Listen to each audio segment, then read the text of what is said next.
Welcome to our series of interviews with inspiring South Australians as we explore the Charter for Children and Young People. Presented by Woodcroft Primary School Charter Ambassadors and the Child Development Trust. Hello, Minister Boyer. Hello. It is a privilege to have you at Woodcroft Primary School today.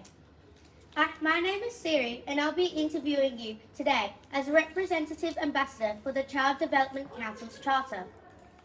We know you are the Minister for Education, Training and Skills, and that you have 3 daughters. We also know that we are the only state in Australia to have a charter.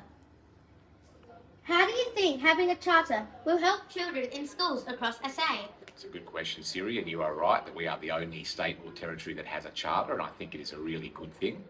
And the charter is really a kind of aspirational kind of document about what we want to achieve, what we want for our young people in South Australia around a whole heap of different areas, including sort of obvious ones like health and wellbeing and safety and education, and that's kind of where I come in as the Education Minister.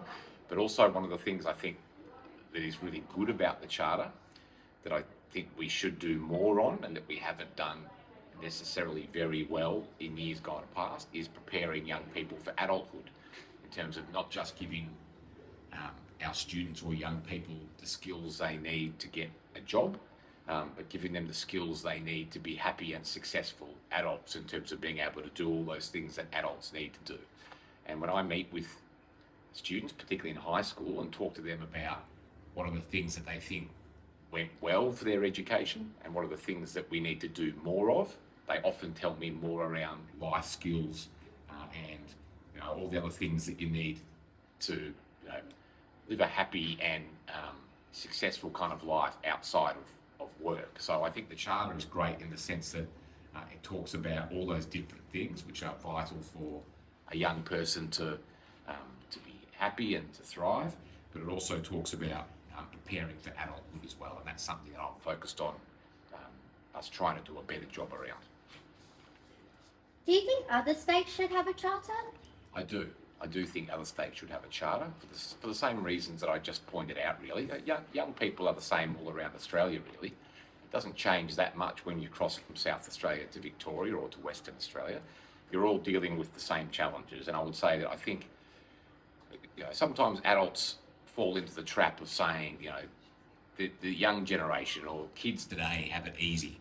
We've sort of something that's always said about young people by old people, and I actually don't think it's true in terms of your generation, because you are dealing with a whole lot of things that even I didn't have to deal with, and I'm 44 years old, and you're 11 years old turning 12. So, we're 33 years apart. But growing up, even for me in the 1980s and 1990s, was very different to what it is for you and for these other young people at Woodcroft. Things around social media and technology that weren't something that we really had to worry about. The internet was new. There were no smart devices. Mobile phones were on their way, but all you could really do was make a phone call from them. And I think it's changed the world a lot, and not necessarily in good ways, and particularly not necessarily good ways for young people. And I think having a chart which talks about how we can do better and what our priorities should be for children and young people is important, not just for South Australia, but for all other states and territories in Australia as well. I definitely agree.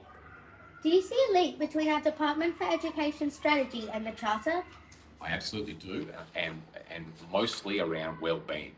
So what we've put in our strategy, which is something that we haven't really had front and centre before, is a focus not just on academic achievement, which is absolutely has to be priority number one, but also the well-being of the young people in our schools, the students and the staff who are teaching them. The Public Education Strategy talks about well-being for learning, about investing in well-being for not just because it's the right thing to do and to support people and to support our young people, but also as a way of improving our academic results. And that's what the Charter does as well, because the first one here is well-being, and that's really important. I think more of a focus on that will yield great results, not just in terms of improving the well-being of students, but in terms of improving our academic results in South Australia as well. So I see there as being a really strong link between the Charter and our public education strategy.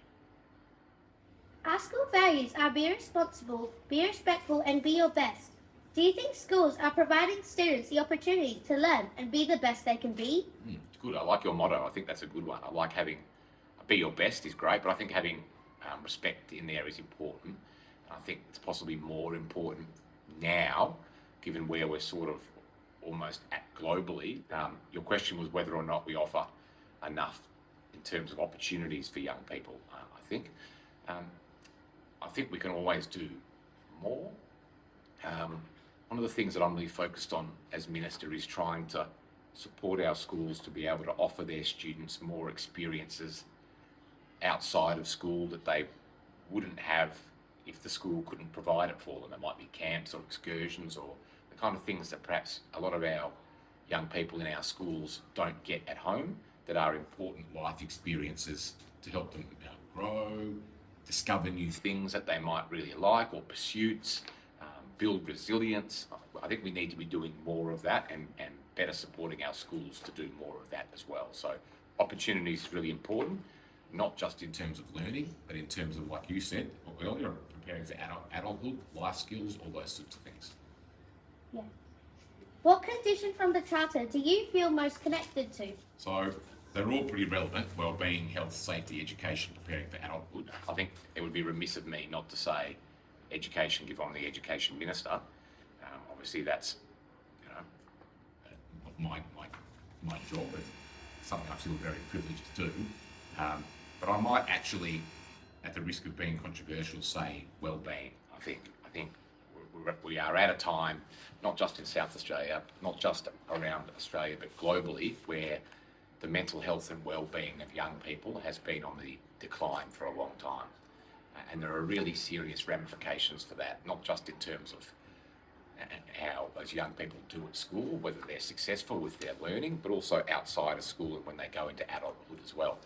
So I think having that focus in the Charter on well-being is the one that to me is most timely, because I think if we don't improve that, and if we continue this slow kind of slide where we're seeing young people's mental health deteriorate, then all those other things that come after well-being on the Charter, particularly education, are going to be much harder to be successful in as well. The well-being bit, I think, has to come first.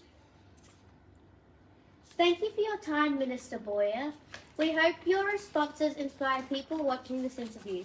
Thank you, Siri. You did a very good job interviewing, very impressive. And thanks to all your support crew here as well, with the lights and the cameras and everything. Very professional outfit. Thank you very much.